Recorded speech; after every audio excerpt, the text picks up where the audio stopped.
Okay, good morning po sa ating lahat at Happy Father's Day po sa ating Ama na nasa langit. Ganoon din po sa ating lahat ng mga tatay sa kanya-kanyang mga tahanan. Ganoon din po sa mga tatay na nasa katrabaho. Lahat ng tatay. Ang spiritual father, ganoon din po. At syempre, ganoon din sa mga nanay na siyang tumatayo na rin mga tatay sa kanilang mga tahanan. Happy Father's Day po sa ating lahat.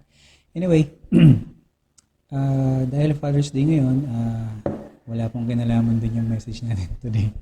So before getting any further, let's all pray.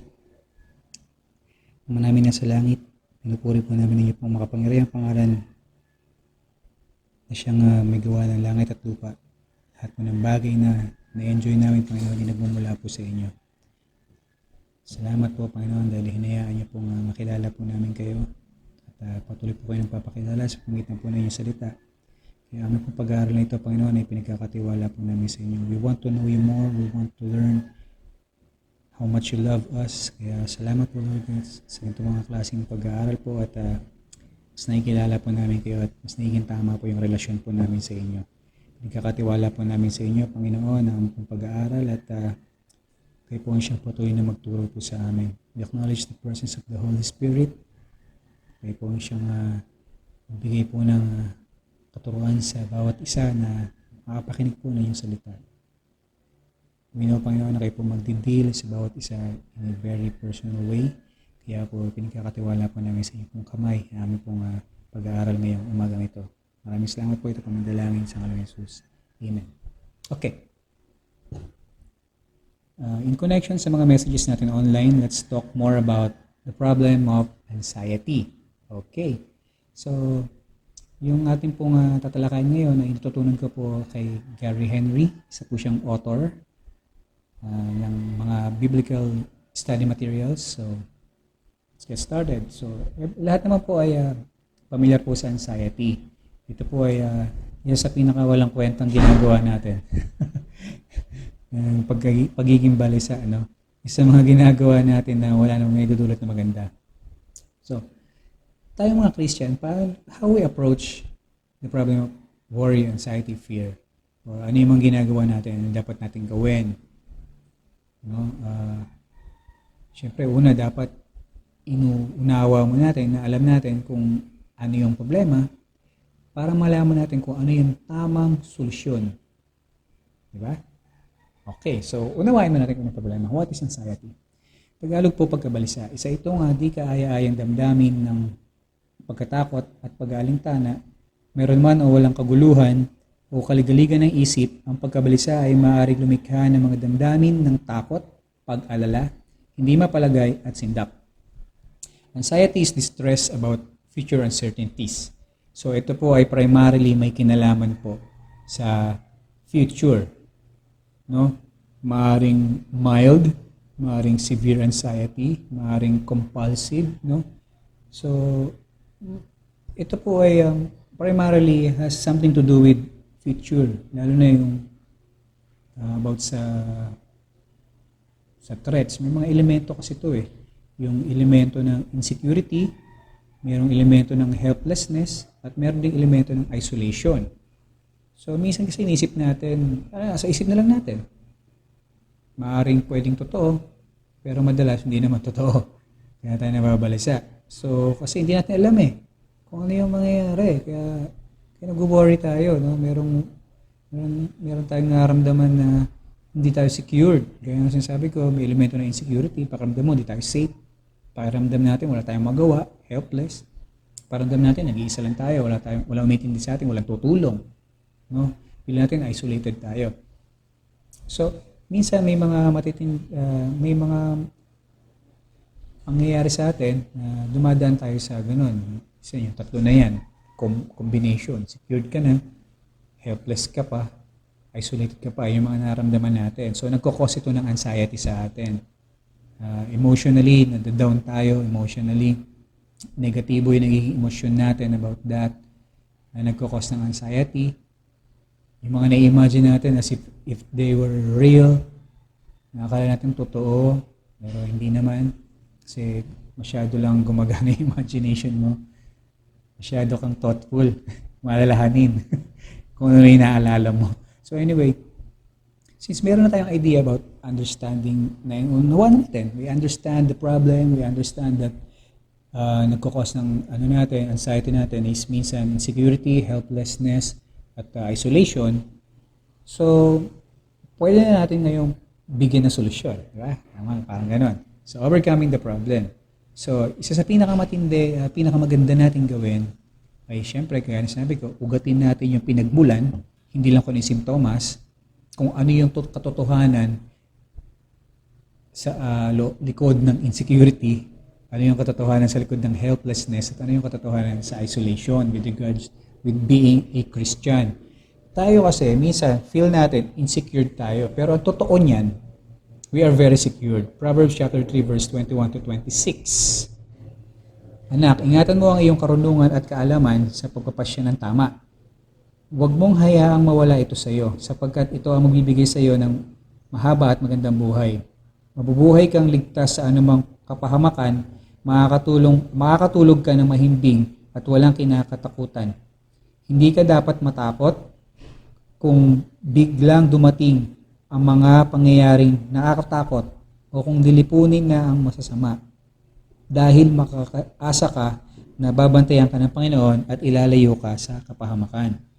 So, ingatan at huwag hayaang mawala sa iyo ang karunungan ng pagpapasya ng tama. So, trusting the Lord. Magtiwala ka sa Lord. Pag sinabi magtiwala sa Lord, may sinabi ang Lord sa iyo na dapat mong gawin, dapat ginagawa mo. Kasi pag di mo ginawa, pinapakita mo lang na wala kang tiwala sa Kanya. Eh, ang pinagkatiwala niya sa iyong utos ay ingatan ang iyong karunungan at huwag hayaan na mawala yung kaalaman. No? Ingatan mo ang iyong karunungan at kaalaman sa pagpapasya. Huwag mawala yung karunungan na yun sa pagpapasya ng tama. So, not yourself. So, trust the Lord, not yourself. Okay. Not unless the Lord operates in your heart. You can never trust your heart. Kaya nga, don't trust yourself. Don't trust your heart. Trust in the Lord. So, not unless si Lord yung nag-ooperate sa puso mo, you can never trust your heart. Magtiwala tayo sa Panginoon. Ang totoo niyan, alam natin sa isip natin kung ano yung tama at mali. Alam natin yan kung ano yung tama at mali. Alam na isip mo yan.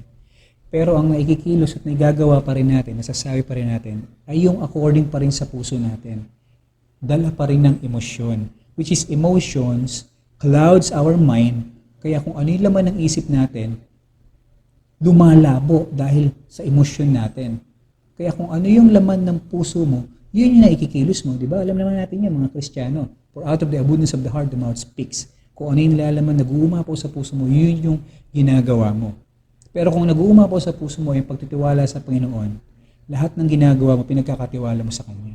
Hindi na-cloud yung mind mo, hindi na-kokoberan, hindi na-lalabuan. Alam ng isip mo kung ano yung tama at mali, at konektado siya sa puso ng Panginoon. Kaya lahat ng ginagawa mo ngayon, nakakabigay ng kaluguran sa Panginoon, di ba? Pinapakita mo lang na nagtitiwala ka sa Kanya at pinapakita mo lang na iniingatan mo na hindi mawala yung karunungan ng pagpapasya ng tama. So,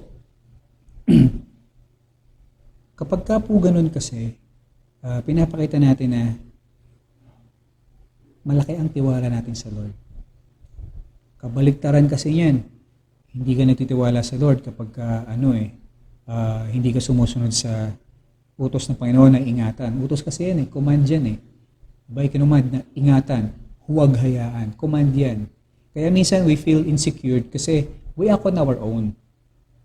Kasi alam naman natin na limitado ang kaya natin gawin at limitado rin yung kapasidad natin. Kaya nga no man is an island di ba? Kailangan natin ng isa't isa. Pero dahil masyado tayong titiwala sa sarili natin o hindi natin alam na pagtitiwala na pala sa sarili yun. Kaya pala feeling ko insecure ako. Kasi sa sarili mo lang. You cannot secure yourself.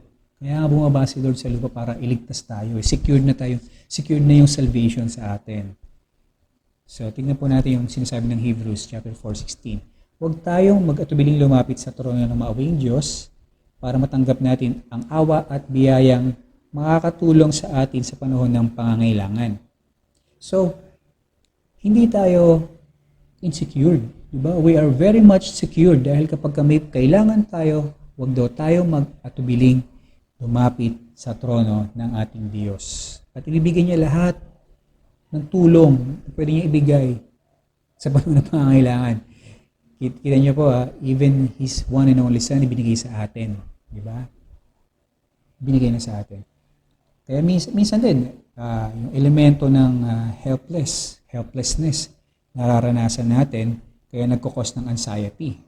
Pero ang totoo niyan, hindi tayo helpless. Dahil lahat tinubos ng dugo ni Kristo ay victorious na. Mga mananagumpay na po tayong lahat. Yun po yung katotohanan doon. Hindi tayo helpless. Kaya pag sinabi ng demonyo na, wala kang magagawa, wala. Hindi totoo yun. Tingnan niyo yung Romans chapter 8 verse 31. Ngayon, kung iisipin natin ang mga bagay na ito, masasabi natin panig sa atin ng Diyos at dahil dito, walang magtatagumpay laban sa atin. So, dahil tayo mananagumpay, walang magtatagumpay sa atin kahit ano pa man yan na laban sa atin. Basta panig sa atin ng Diyos.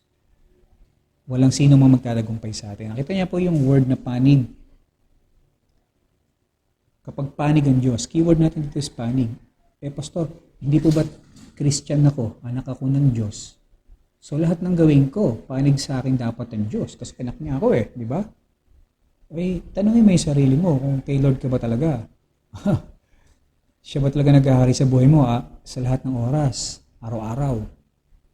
Tsaka hindi naman konsentidor ang Lord natin na kapag nakagawa ka ng mali, papanig pa rin siya sa'yo. Although anak ka niya, oo. Pero hindi naman yun po pwedeng sabihin na dahil anak ka niya, lahat ng gagawin mo para sa kanya tama. Tignan niyo si Moses, si Abraham, si David. Especially yung ginawang example ni Pastor Buddy nung nakaraan. Si David kay Bathsheba. Diba? Mali yung ginawa ni David. Umani siyang luha. At umani rin siya ng devastation ng heart. Hindi siya kinonsulti ng Panginoon. Inani niya kung ano yung ginawa niya. Kaya ask yourselves. Diba? Helpless tayo kasi una, hindi tayo nagtitiwala sa Panginoon. Kumikilos tayo outside God's decree. Si David pa na tinawag na a man after God's own heart, tayo. Diba? Ano yung kalagayan natin sa harap ng Panginoon? Tapos hindi pa natin sinusunod yung sinasabi niya. Hindi tayo kumikilos sa gusto niyang kilos na dapat natin gawin. Ibig sabihin lang, pakita natin talaga na hindi tayo nagtitiwala sa nag-uutos. Diba? Kaya nakakaramdam tayo minsan ng helplessness, nang wala tayong magawa. Kasi hindi naman talaga panig sa atin ng Diyos Kaya wala tayong magawa. Hindi kagaya nung kaya natin, victorious tayo sa lahat ng bagay. Kasi alam natin na panig ang Diyos sa atin. Dahil alam natin na tama yung ginagawa natin. This is according to God, what He wants us to do. Kaya lang, inuuna natin yung sarili natin. Kaya ganun. Di ba? Kaya tayo rin may gawa minsan. Nakaramdam tayo na pagiging helpless. Pero kung tunay na ikaw, kapatid, ay sa Diyos, hindi ka helpless. You are victorious. So, another thing pa, na kaya tayo nakakaramdam ng anxiety, kasi minsan, pakiramdam natin, we are being isolated. Yung isolation, nakaramdaman natin, na wala akong kasama, walang umiintindi sa akin, no? Nag-iisa lang ako, walang tutulong sa akin. Hindi totoo yun. Sabi sa atin ng Psalms 23 verse 4, kahit dumaan ako sa pinakamadilim na libis, hindi ako matatakot dahil kayo ang aking kasama. Ang dala niyong pamalo, ang sa akin ay nag-iingat, ang inyong namang tungkod, ang gumagabay, at nagpapagaan sa aking kalooban. Kasama natin ang Diyos, kaya hindi totoo yung sinasabing demonyo na nag-iisa ka lang. Kapag ka sinabi ng demonyo na gano'n, nag-iisa ka lang, pinabababa niya yung kalooban mo, sabayin mo siya, demonyo ka, lumayas ka, napaka-demonyo mo. Ganon, with conviction. Sabihin mo yun. Sa Matthew 28, makita rin natin yun, verse 20. Turuan ninyo sila sumunod at sa lahat ng inutos ko sa inyo. At tandaan ninyo, lagi niyo akong kasama hanggang sa katapusan ng mundo. So sabi, turuan daw na sumunod at kapag sumusunod na, ito ang tandaan nyo kapag sumusunod kayo. Lagi niyo akong kasama. Ayan. Tindi, di ba? So, sumunod na talaga tayo. Unahin natin yung sinasabi niya. No, ipakita natin na nagtitiwala tayo sa Kanya. Kaya tayo, yun, pakita natin. Diba? Trust the Lord. Sa mga sinasabi niya, and you will never feel insecure. You will never feel helpless. You will never feel isolated. Basta sumunod tayo sa sinasabi ng Panginoon. No? Kaya nga, pwede nating i-rule out agad to. Ang problema mo, anxiety, ito yung solusyon dyan. complete trust and confidence in God's ability to deal with everything that threatens your future. Di ba yun sabi sa atin ng 1 Peter chapter 5 verse 6 and 7. Kaya magpasakop kayo sa kapangyarihan ng Diyos dahil darating ang araw na pararangalan niya kayo. Pagkatiwala niyo sa Kanya ang lahat ng kabalisahan ninyo dahil nagmamalasakit siya sa inyo. Nakita niyo po, magpasakop.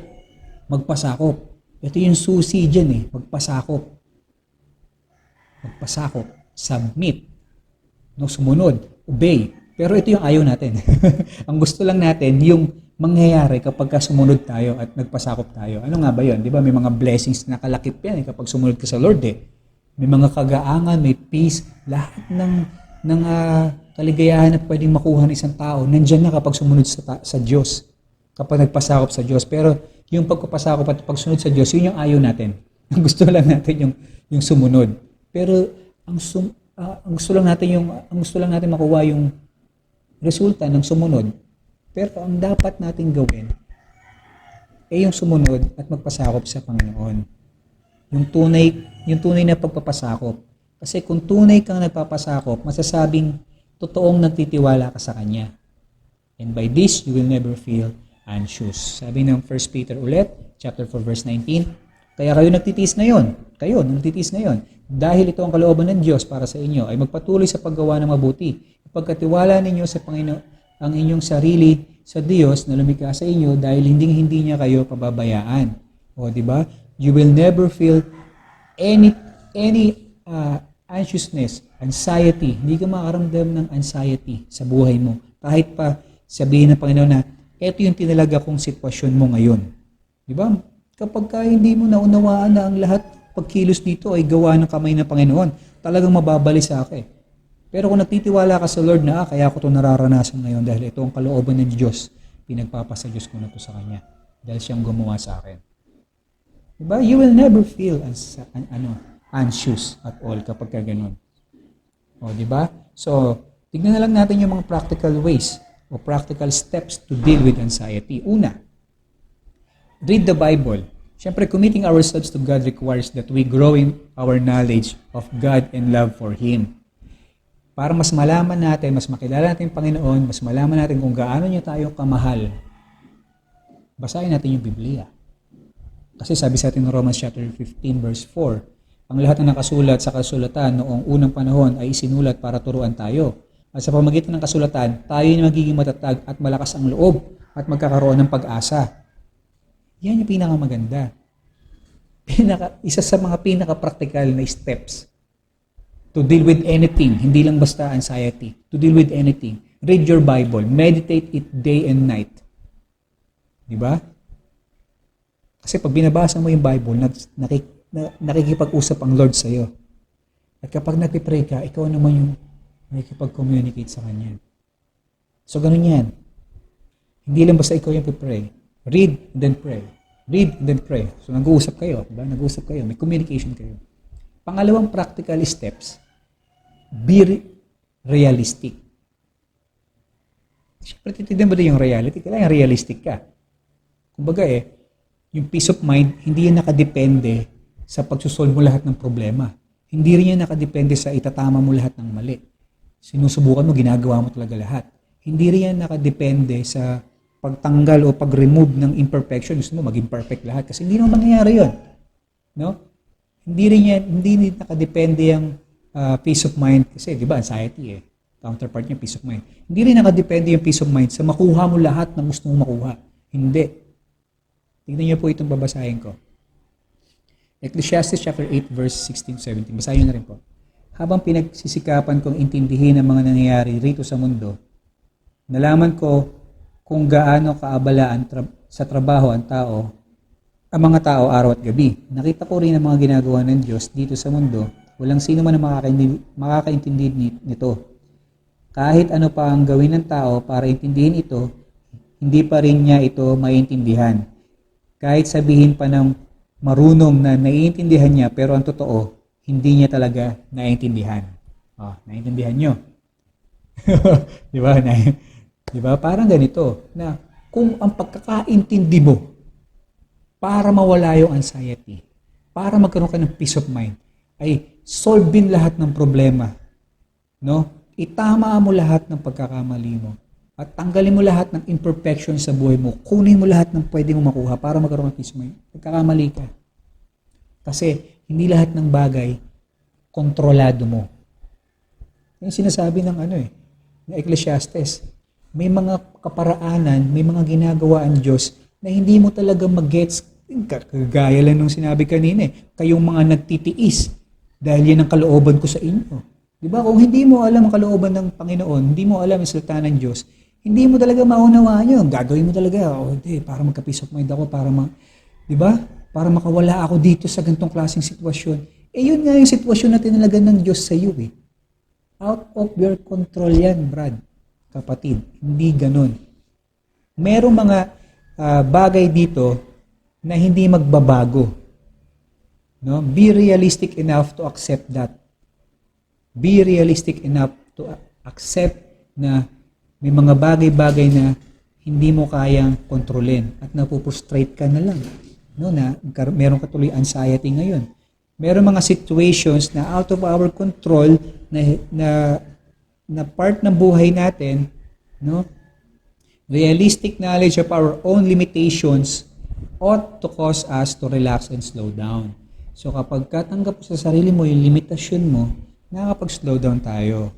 Kasi alam mo yung limitasyon mo, ang gagawin mo ngayon, since kilala mo ang Lord, na merong unlimited power, pinagkakatiwala mo na sa Lord yung mga sitwasyon na out of your control, nakakapag-relax ka. Kasi alam mo na si Lord na ang solusyon sa lahat ng bagay, mag-slow down ka. Diba? Hindi ka nag-strive to do everything and anything para lang sa sarili mo. Actually, ginagawa mo para sa sarili mo, di ba? O makasarili ka pa rin.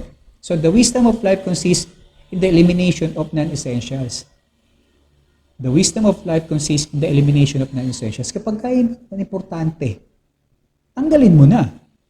Madalas tayo na mismo ang may kagagawan kasi ayaw natin bitawan yung mga bagay na pinabibitawan na sa atin ng Panginoon. Pinabibitawan na ng Lord sa atin. We must learn to let go of some problems and allow the Lord to be in charge to deal with them.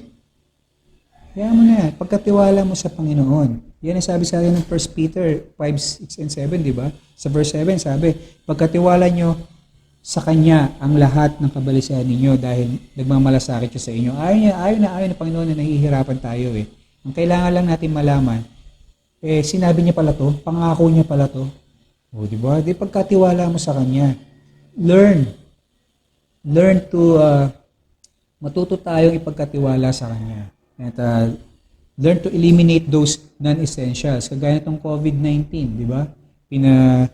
Ang pinagana lang ng government, yung mga essentials, yung mga non-essentials, wag muna. Parang ganon. O, di ba? Nakapamuhay naman tayo. Proverbs chapter 3, verse 5 to 6. Magtiwala ka ng buong puso sa Panginoon at huwag kang manalig sa iyong sariling karunungan. Alalahanin mo ang Panginoon sa lahat ng iyong ginagawa at ituturo niya sa iyo ang tamang landas. So kapag ang nasa isip mo ay ang Panginoon, magtitiwala ka talaga sa Panginoon. At bibigyan ka niya ng wisdom. Sabihin ng Panginoon, let go. Learn to let go. Learn to let go. Ipaubaya mo na sila sa akin.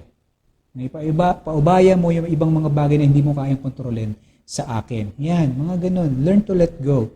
Learn to trust God of those people, of those situations, of those things. Sumunod po is be flexible. Since change is inevitable, we have got to be resilient, adaptable, adjustable under stress. If we can't bend, we will surely break. Kapag hindi natin kayang mag-adjust, masisira tayo. Masasaktan. Karoon ka ng mabibreak ka. So, change is inevitable. Hindi maiiwasan ang change. The only constant thing in this world is the Word of God and change. Yung salita ng Diyos at ang pagbabago. So, kapag hindi ka kayang sumabay sa pagbabago, hindi ka sasabayan ng pagbabago. Ikaw ang sasabay sa pagbabago. Tingnan niyo po ito. Sa Philippians chapter 4 verse 11 to 12. Hindi ko sinasabi ito dahil nanghihingi ako ng tulong sa inyo sapagkat natutunan ko maging kontento ano man ang kalagayan ko. Ito yung pagbabago. Marunong akong mamuhay sa hirap o ginhawa. Hindi stable, mahirap o ginhawa. Natutunan ko na ang lahat ng ito, kaya maging ano man ang kalagayan ko, busog man o gutom, o hindi stable, busog, gutom. Sagana o salat, o di ba? Sagana o salat, sabihin may nagbabago, kontento pa rin ako. So nag-a-adjust sa bawat sitwasyon. Napaka-importante nito example ni Apostol Paul. Nakakawala kasi ng pagkabalisa yung alam mo na i-maximize ko na lang kung ano yung meron ngayon. O, di ba? Nag-a-adjust na lang ako sa sitwasyon. Kasi hindi lahat ng nasa sitwasyon sila yung mag-a-adjust sa'yo. Hindi lahat ng involved sa situation, sila yung mag-a-adjust sa'yo. So learn to adjust. Kung lahat nakapag-adjust, edi sana maganda. Di ba? Our faith in Him ay talagang dapat, yung faith natin dapat nasa Kanya. Kasi, tignan nyo siya lang naman yung hindi nagbabago Si Lord lang naman yung hindi nagbabago. So, tama lang na ibigay natin sa Kanya yung ating pananampalataya at magtiwala tayo sa Kanya. So, there are some changes we ought to resist. Talagang may mga changes naman na hindi natin tinatanggap, pero kailangan tanggapin natin sa buhay kasi yan ang kailangan natin sumabay. Kailangan natin mag-adapt. Kailangan natin mag-adjust. Pagkatiwala natin sa Diyos na hindi nagbabago. Kung ano yung pangako niya noon, siya pa rin ang pangako niya ngayon. Kung ano yung tinupad niya noon sa kaparaanan niya sa panahon na yon, tutuparin niya yon sa paraanan sa panahon natin ngayon. So, sumunod po na puntos is kagaya rin ito. Parang ganito. Focus on good cares. On the good cares, minimize the unnecessary ones.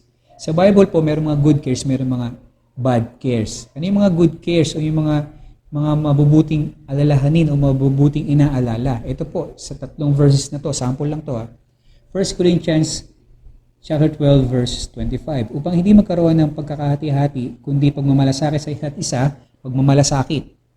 2 Corinthians 11:28. Maliban sa iba pang mga karanasan ko, hindi ko nabanggit, inaalala ko paaraw-araw ang kalagayan ng lahat ng iglesia. Philippians chapter 2:20.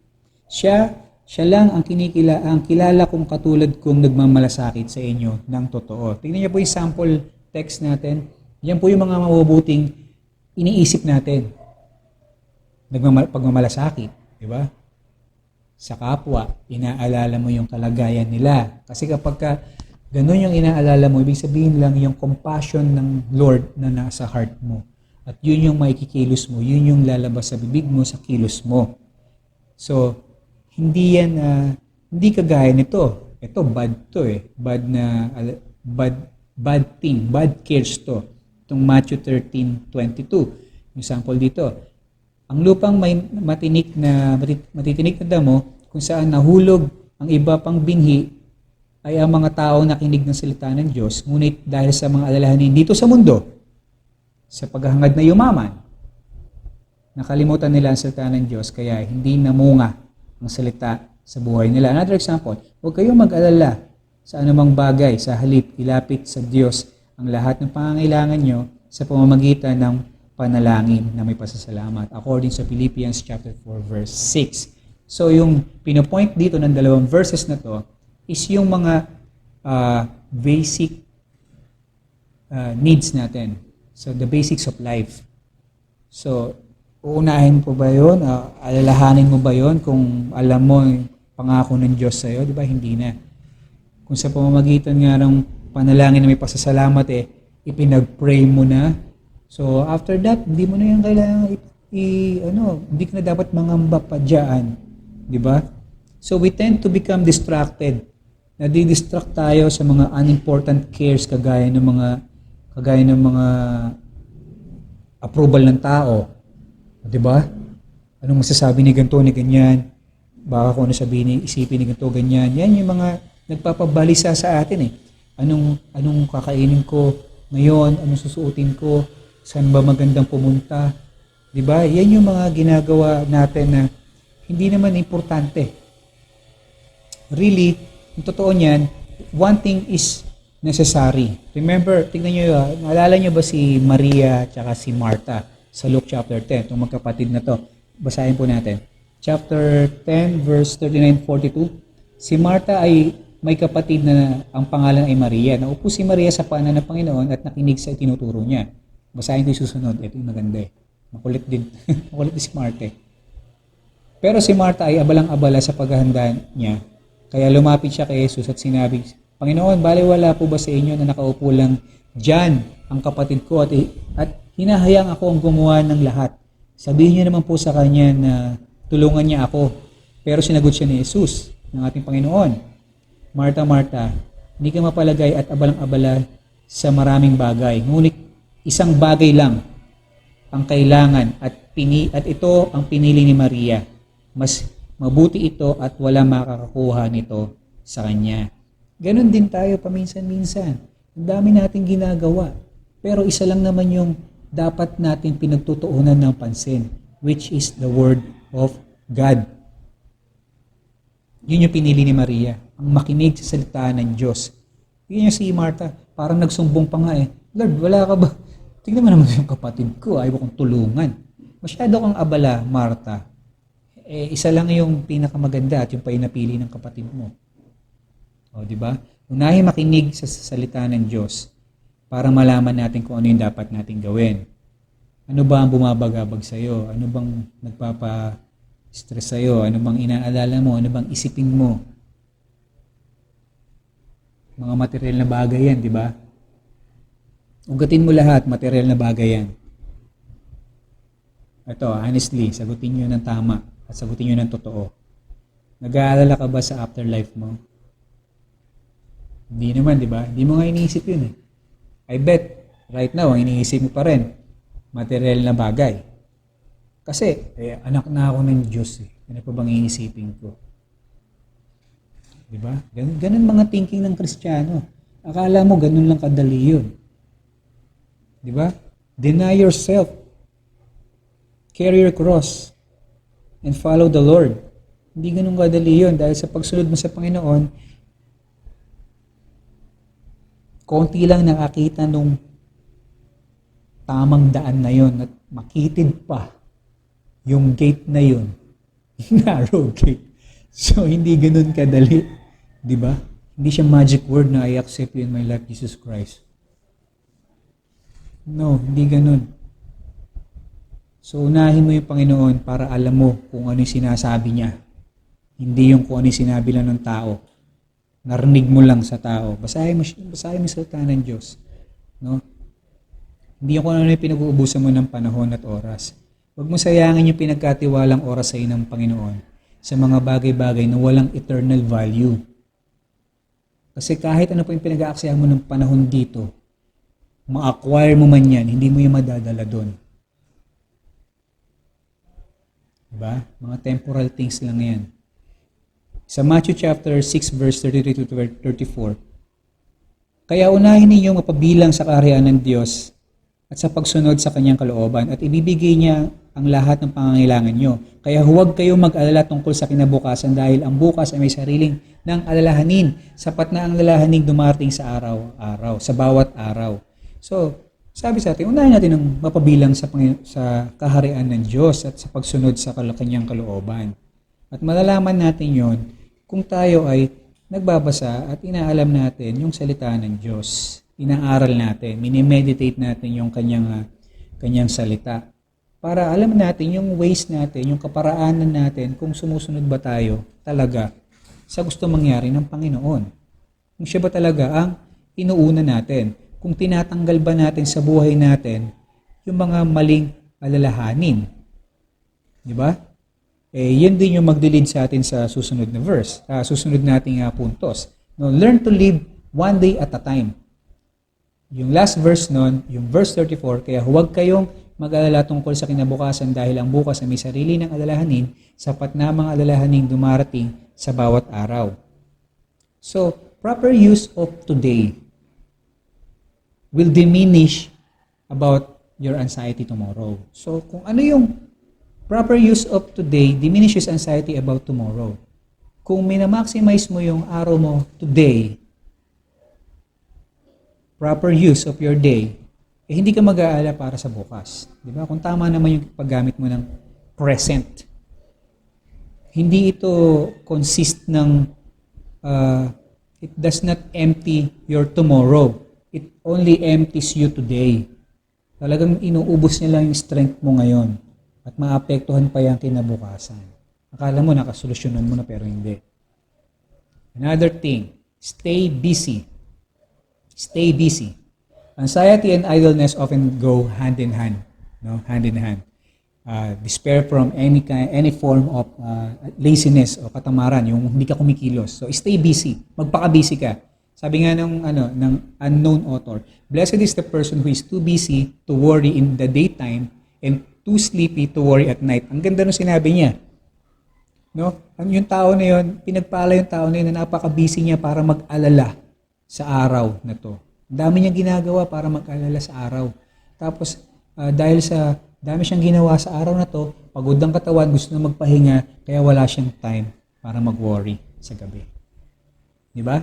May mas maganda pang mangyayari sa pangit na sitwasyon kung ang pagtutuunan natin ng pansin ay ang mga bagay na doable na kaya mong gawin today. Na para ma-maximize mo yung today. No? Na maging busy ka today. Kaysa ubusin mo ang oras mo sa kakaisip ng mga bagay-bagay na hindi naman makatotohanan na mangyayari. Focus on what can be done. Focus on what can be done. Mali kasi yung pinagkakaabalahan natin minsan eh. No, anong nangyayari? Busy ka nga sa mga maling bagay naman. Hindi yan makakatulong sa anxieties mo. In Haggai chapter 1 verse 5 to 9, isipin nyo ang mga nangyayari sa inyo. Marami ang inihasik ninyo pero kakaunti ang inyong ani. May pagkain nga kayo pero kulang. May inumin nga kayo pero hindi rin sapat. May damit kayo pero giniginaw pa rin kayo. At may tinatanggap kayong sweldo pero kulang pa rin. Kaya isipin nyo ang mga nangyayari sa inyo. Ngayon, umakyat kayo sa bundok at kumuha ng mga kahoy at itayo niyong muli ang templo. Sa ganitong paraan, masisihan ako at mapaparangalan. Ako, ang Panginoon, ang nagsasabi nito. Verse 9. Sinabi pa ng Panginoon, Panginoong makapangyarihan, marami ang aning inaasahan ninyo pero kakaunti lang ang inaani ninyo. At sinira ko pa ito nang iuwi ninyo sa inyong bahay. Ginawa ko ito dahil wasak ang aking templo, habang ang bawat isa sa inyo ay abalang gumagawa ng bahay ninyo. Kita niyo po, busy tayo sa sarili natin pinagkakabalahan. Pero stay busy working in kingdom for the king. Pastor, paano ko gagawin yun? Ang sabi ng verse, di ba? Ang sabi ng verse, isipin mo yung nangyayari sa'yo. Ikaw lang naman mas nakakaalam kung ano yung nangyayari sa'yo eh. Kung bakit nangyayari yan. Pero ang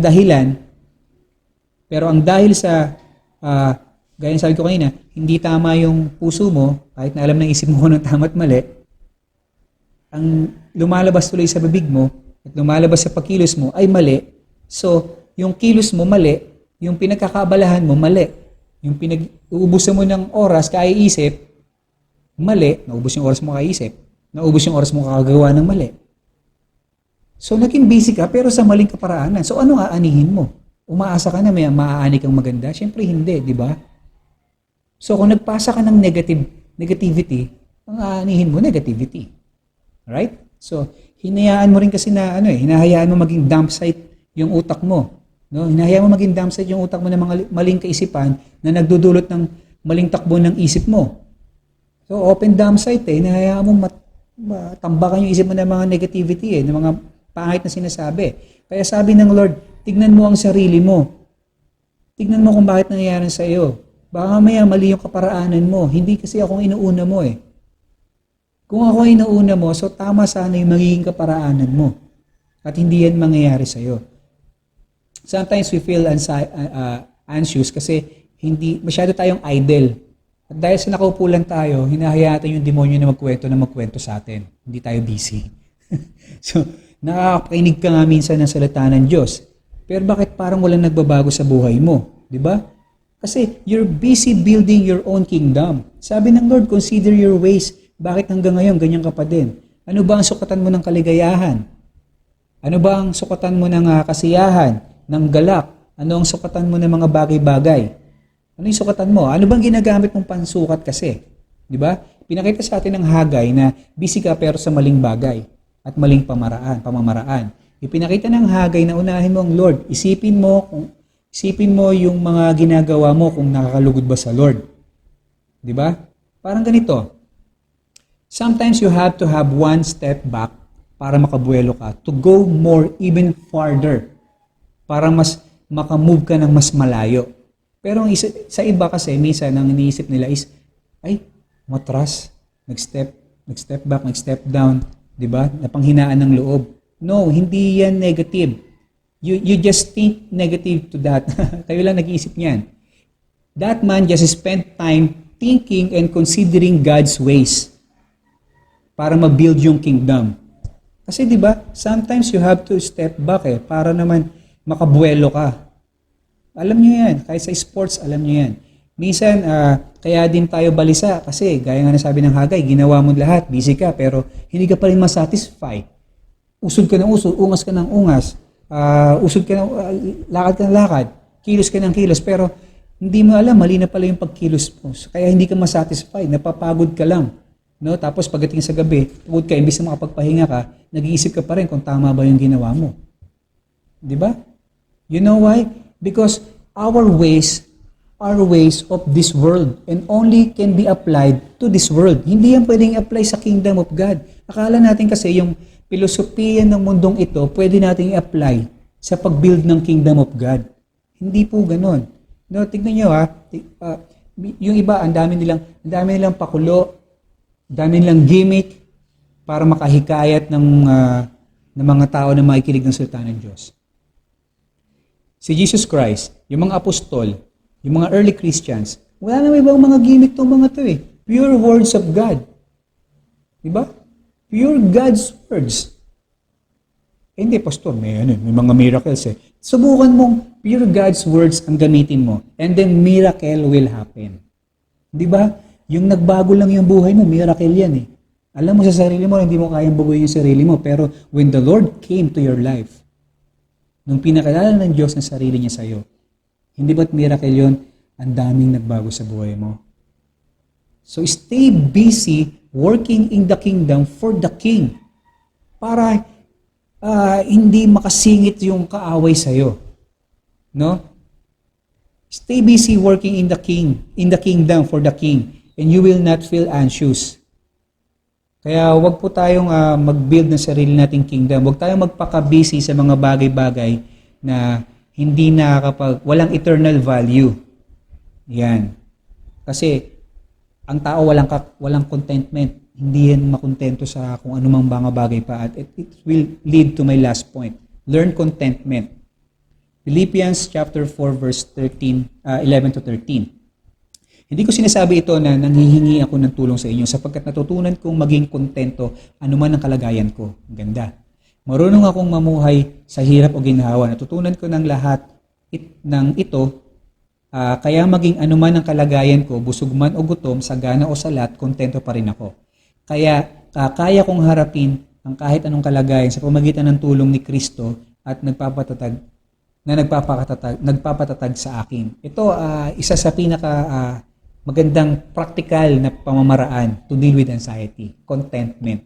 Kasi pag kontento ka na, hindi ka na mababalisa sa bukas mo. Kumbaga, pag kontento ka na, i-enjoy mo na lang kung ano yung pinagkatiwala sa iyo ng Lord at the present.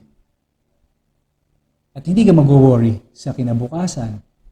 Diba? Kasi kung hindi mo naman min-maximize, hindi mo in-enjoy yung meron ka ngayon, talagang gusto mo pang kumuha, sabi nga ni Pastor Boy sa preaching niya, di ba? Yung contentment is not ganito, ang contentment ay ganito, kung napakinggan niyo po yung pakinggan niyo, kung hindi pa, maganda po yung message ni Pastor Boy. Talagang sinasabi lang natin dito na kapag kontento ka na, hindi ka naman na maghahanap ng iba. At kapag naghanap ka kasi ng iba, doon ka nababalisa. Di ba? Doon ka nababalisa kasi parang hindi ito yung kailangan ko. Hindi ka masatisfy. Kaya sabi sa inyo, kapag kayo ang kumilos sa sarili ninyo, you will never satisfy yourself. Kasi tignan niyo po yung puwang dyan sa puso ninyo, only the Lord can satisfy that. Only the Lord can fill that hole inside your heart. At yun yung satisfaction na makukuha lang natin sa Lord. At yun yung satisfaction na makukuha natin dahil itinuro sa atin ng Lord, yung contentment. Learn contentment. Tignan niyo po sabi sa atin ng sinasabi ng 1 Timothy chapter 6 verse 6 to 8. Kung sa bagay, daig pa ng taong namumuhay ng banal at kontento nasa kalagayan, ang mayaman. Ang totoo, wala tayong dinala sa mundong ito at wala rin tayong madadala sa pag-alis dito. Kaya kung mayroon na tayong pagkain at pananamit, dapat na tayong makontento. See? Tingnan niyo po, di ba? Daig pa daw ng mga namumuhay ng banal at may kakontentuhan sa buhay ang mayaman. Which is true. Hindi ka aligaga, hindi ka balisa. Baka mabawasan yung pera ko.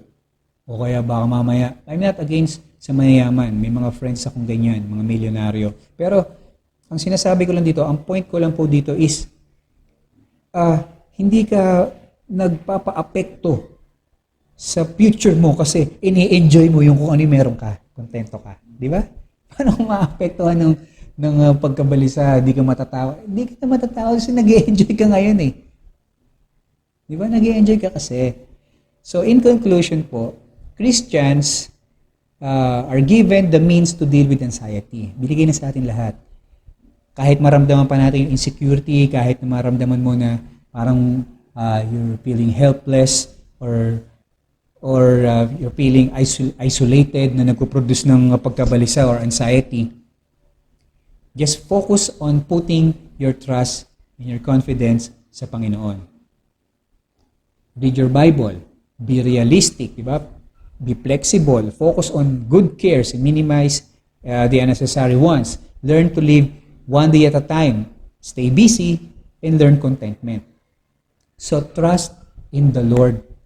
Complete confidence sa Panginoon. Magtiwala tayong lahat sa Diyos. Kahit na sabihin niya yan sa kahit anong klaseng kaparaanan, basta nanggaling sa Diyos, tanggapin po natin yan. Because the truth will set us all free, even if it hurts. Amen? So the solution for anxiety is having a complete trust and confidence in God. So dito po tayo nagtapos. God bless po sa ating lahat. Let's all pray. Aming Diyos na sa langit, kami po ay nagpupuri at magpapasalamat dahil ang pagkakataong ito ay binigay niyo po sa amin at pinagkatiwala to study more about how to deal with anxiety. Pinakita niyo, Panginoon, talaga kung gaano niyo po kami kamahal. Kaya, Lord God, we are loved by you. No, Lord God, give us the desire and the strength na makasunod po sa lahat po ng nais niyo po mangyari po sa aming buhay. Salamat, Lord God, sa mga turuang ito at nawa, Panginoon, may pamuhay po namin ito at kung naging blessing po ito sa amin, Lord God, help us, Panginoon, na may bahagi po namin ito sa iba pa.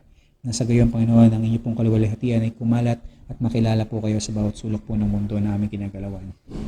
Ito pong lahat ay aming pinagkapasalamat, tinataas at binibigay ng kapurihan po sa inyo po lamang.